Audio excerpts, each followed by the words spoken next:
देखिए, आज हम लोग जो है वर्ण और उसके उच्चारण के बारे में जानते हैं कि कुछ वर्ण है जिनका उच्चारण कहाँ-कहाँ से होता है, कौन-कौन से उसके उच्चारण है। देखिए, जैसे मान के चलिए क वर्ग है, क से लेके क वर्ग है।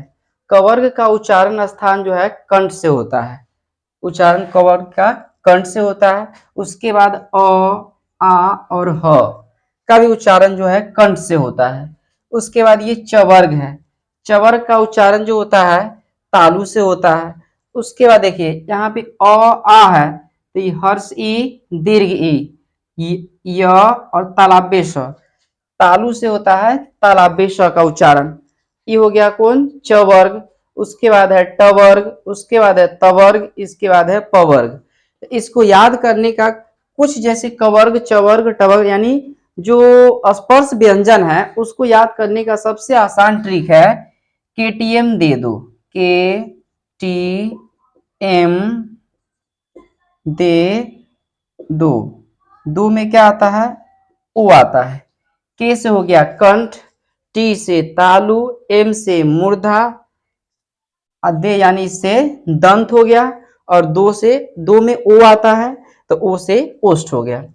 केटीएम दे दो। अब इससे क्या होगा स्पर्श व्यंजन का जो सीक्वेंस है केटीएम के से कंठ यानी कंठ से कवर्ग हो जाएगा और उसके बाद के टी टी से तालु हो जाएगा। तालु में कौन आ जाएगा ये वाला चवर्ग आ जाएगा क्योंकि कवर्ग के बाद चवर्ग, चवर्ग के बाद टवर्ग, टवर्ग के बाद तवर्ग और तवर्ग के बाद पवर्ग होता है।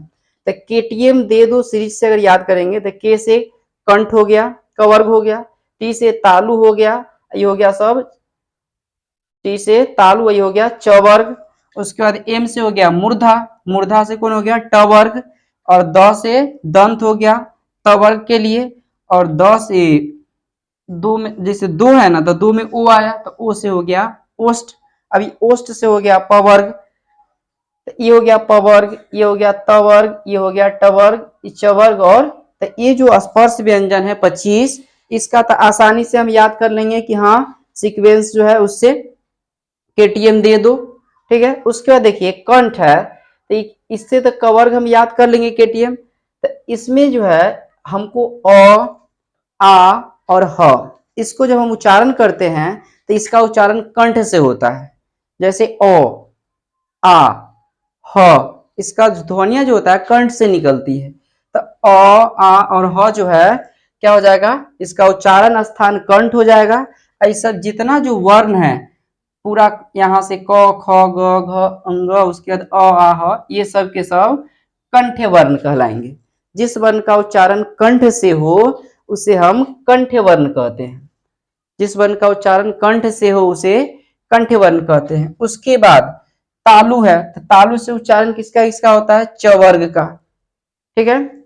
के टी एम के से कंठ, टी से तालु, एम से मूर्धा और दंत से हो गया दे से दंत हो गया और दो में ओ आता है तो उसे ओष्ठ हो गया।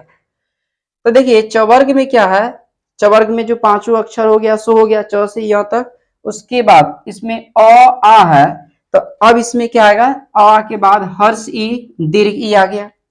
उसके बाद एक य जोड़ना है इसमें। य का भी उच्चारण जो होता है वह तालु से होता है। बिना तालु को बंद किए य बोल तो य हो गया। उसके बाद देखिए तालु से तालाब्य स, मूर्धा से मूर्धन्य स और दंत से दंत स, दांत से दंत स, तालु से तालाब्य स और मूर्धा से मूर्धन्य स, तालाब्य स मूर्धन्य स दंत स। तो इसको तो आसानी से याद करेंगे तालु से तालाब्य स, मूर्धा से मूर्धन्य स और दंत से दंत स। अब देखिए इसमें तालु वाला में अगर हम य याद कर लेते हैं तो तालु से य, मूर्धा में र और दंत में क्या आ जाएगा ल आ जाएगा य र ल। इसमें देखिए अ आ हर्ष ई दीर्घ ई। ठीक है।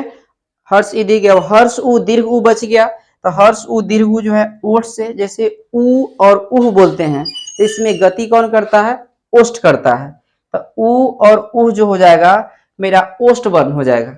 कौन वर्ण होगा ओष्ठ वर्ण क्योंकि उ और उह का उच्चारण जो होता है ओष्ठ से होता है। तो इधर यह हो गया हमको तालु से स्टार्ट करेंगे। ठीक है। तो चवर्ग के बाद टवर्ग, उसके बाद तवर्ग। तो तालु, तालु से हो जाएगा आपका य, मूर्धा से हो जाएगा र, और ल हो जाएगा कहाँ से, दंत से। उसके बाद हर्ष उ और दीर्घ उ का उच्चारण कहाँ से होगा, ओष्ठ से होगा। अब देखिए, जिस वर्ण का उच्चारण तालु से हो उसे तालाबे वर्ण कहते हैं। क्वेश्चन पूछेगा निम्न में से कौन तालाबे वर्ण है, तो इसमें से हमको ये सब देखना होगा कि चवर्ग का पूरा हो जाएगा, उसके बाद हर्ष ई, दीर्घ ई, य और तालाबे स। ये तो आसानी से याद होगा इस ट्रिक से, केटीएम दे दो से कि के से कंठ हो गया तो पहले कवर्ग होगा, टी से तालु हो गया तो ये दूसरा वाला हो गया चवर्ग, ठीक है। एम से मूर्धा हो गया तो तीसरा होगा टवर्ग, यानी सीक्वेंस से पहला कवर्ग, दूसरा चवर्ग, टवर्ग, तवर्ग और पवर्ग। तो इस तरह से ये पंचमाक्षर स्पर्श व्यंजन तो याद हो जाएगा हमको, लेकिन इधर थोड़ा सा हमको उच्चारण पे ध्यान देके चलना होगा। तो हर्ष ई, दीर्घ ई का उच्चारण जो करते हैं वो तालु की गति से होता है। यह का भी उच्चारण तालु से होता है। तालाबे स, नाम ही है तालाबे स, तो तालु से होगा। इसमें क्या है, मूर्धन्य में री और र, दोनों में र ही लगा हुआ है, र की मात्रा ही है दोनों में, तो दोनों को हम याद रखेंगे। री र दोनों का उच्चारण कहां से, मूर्धा से होता है। कहां से, मूर्धा से, यानी मुख के माध्यम से। री और र दोनों का उच्चारण स्थान मूर्धा है। उसके बाद तालाबे स, मूर्धन्य स, तो मूर्धन्य स का उच्चारण मूर्धा से। उसके बाद दंत से क्या क्या होता है, इससे तत्वर्ग पूरा हो गया, त थ द ध न, ठीक है। उसके बाद ल का उच्चारण भी होता है दंत से। उसके बाद दंती स का उच्चारण भी कहां से होगा, दंत से ही होगा, ठीक है। उसके बाद ओष्ठ से पवर्ग पूरा हो गया, और उसके बाद हर्ष उ, दीर्घ उ, उह हो गया। उसका कंठ तालु, जिसमें कंठ से भी और तालु से भी, दोनों से जिसका उच्चारण हो उसे कंठ तालाबे वर्ण कहते हैं। क्या कहते हैं, कंठ तालाबे वर्ण। जिसका उच्चारण ओठ से हो उसे ओष्ठ वर्ण कहते हैं। जिसका उच्चारण दांत से हो, यानी जिस वर्ण का उच्चारण दांत से हो उसे दंत्य वर्ण कहते हैं। जिसका उच्चारण मूर्धा से हो उसे मूर्धन्य वर्ग कहते हैं। जिसका उच्चारण तालु से उसको तालाबे वर्ण कहते हैं। अब देखिए यहाँ पे कंठ वर्ण ए, इसको जब हम पढ़ते हैं तो इसका उच्चारण कहां से होता है, कंठ से होता है। कंठ से भी और थोड़ा सा तालु से भी, दोनों के सहयोग से होता है, कंठ से भी और तालु से। ए तो इसको कहा जाता है, कंठ और तालु को मिला के क्या बनता है, कंठ तालाबे वर्ण। ये कंठ के लिए, तालु के लिए, दोनों मिल गया तो कंठ तालाबे वर्ण। जिसका उच्चारण कंठ और तालु दोनों से उसको कंठ तालाबे वर्ण कहते हैं। उसके बाद कंठोष्ठ, देखिए इसको तोड़ेंगे तो कंठ प्लस ओष्ठ, तो इसको क्या कहेंगे, कंठोष्ठ वर्ण। जिसका उच्चारण कंठ और ओष्ठ की मदद से हो, तो जैसे ओ, इसमें बोलते हैं तो कंठ की भी मदद होती है और ओठ की भी मदद होती है। अब बिना ओठ की गति किए ओ बोल नहीं सकते हैं, तो इसमें क्या है, ओ और औ में कंठ की भी गति होती है और ओष्ठ की भी गति होती है, इसलिए ओ और औ को कंठोष्ठ वर्ण कहते हैं। ओ और औ क्या है, कंठोष्ठ वर्ण है। उसके बाद देखिए दंतोष्ठ, दांत और ओष्ठ का व बोलने में दांत और ओठ दोनों की गति होती है। व बोलने में तो दांत और ओठ की जो गति होती है उसको कहते हैं हम लोग दंतोष्ठ वर्ण। दांत और ओष्ठ के मिलाने से जिस वर्ण का उच्चारण होता है उस वर्ण को दंतोष्ठ वर्ण कहते हैं। क्या कहते हैं, दंतोष्ठ वर्ण कहते हैं। उसके बाद नासिका, नासिका से कौन कौन से वर्ण का उच्चारण होता है, तो स्पर्श व्यंजन के जितने भी पंचमाक्षर है, जैसे कवर्ग का अंतिम क्या है, अंग, चवर्ग का अंतिम क्या है, य, टवर्ग का अंतिम क्या है, बरी न, तवर्ग का अंतिम क्या है, न, अपवर्ग का अंतिम क्या है, म। तो ये सब के सब जो पंचमाक्षर हुए इसका उच्चारण नासिका से होता है, इसीलिए इसे नासिक के वर्ण कहते हैं। क्या कहते हैं, नासिक के वर्ण। जिस वर्ण का उच्चारण नाक से हो उसे नासिक के वर्ण कहते हैं, यानी कि नाक के सहयोग से हो उसे नासिक के वर्ण कहते हैं। जैसे अंग, अंग बोलते हैं तो नाक पे भी जोर पड़ता है।